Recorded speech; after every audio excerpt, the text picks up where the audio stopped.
চট্টগ্রামের ডাক্তার খাস্তগীর সরকারি বালিকা উচ্চ বিদ্যালয়ের খেলার মাঠ দখল করে অবৈধভাবে করা হচ্ছে ভবন নির্মাণ। রোববার স্কুলটিতে দুদকের অভিযান চালানো হলেও বন্ধ হয়নি নির্মাণ কাজ। 4 কোটি টাকায় বিক্রির খবরে স্কুল কর্তৃপক্ষের সাথে কথা বলে বিভিন্ন নথিপত্র সংগ্রহ করে দুদকের টিম। নয়ন বড়ুয়া জয়ের প্রতিবেদনে বিস্তারিত। চট্টগ্রামের প্রায় 150 বছরের পুরনো স্কুল ডাক্তার খাস্তগীর বালিকা উচ্চ বিদ্যালয়। স্কুলের সামনে রয়েছে খেলার মাঠ। সেই মাঠের বেশিরভাগ অংশে নির্মাণ হচ্ছে বাণিজ্যিক কিংবা আবাসিক ভবন।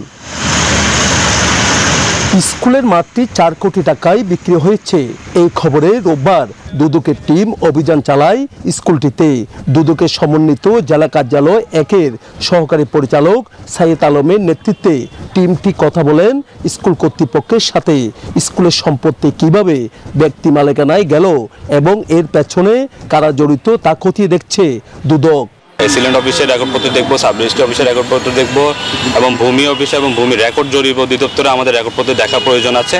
ওগুলো সবগুলোর প্রেক্ষিতে আমরা দেখবো এই ব্যক্তিগুলো আদৌ সঠিক আছে কিনা, ব্যক্তিগুলোর আদৌ অস্তিত্ব আছে কিনা।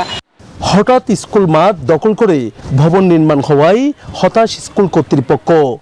এই মাঠটা তো আসলে আমাদের বাউন্ডারির ভিতর এবং এটা স্কুলের নামে সরকার স্কুলকে অ্যাকোয়ার করে দিয়েছে।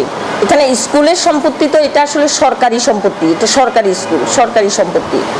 1878 সালে স্কুলটি প্রতিষ্ঠা করেন অন্নদাচরণ খাস্তগীর। নয়ন বড়ুয়া জয়, নিউজ 24, চট্টগ্রাম।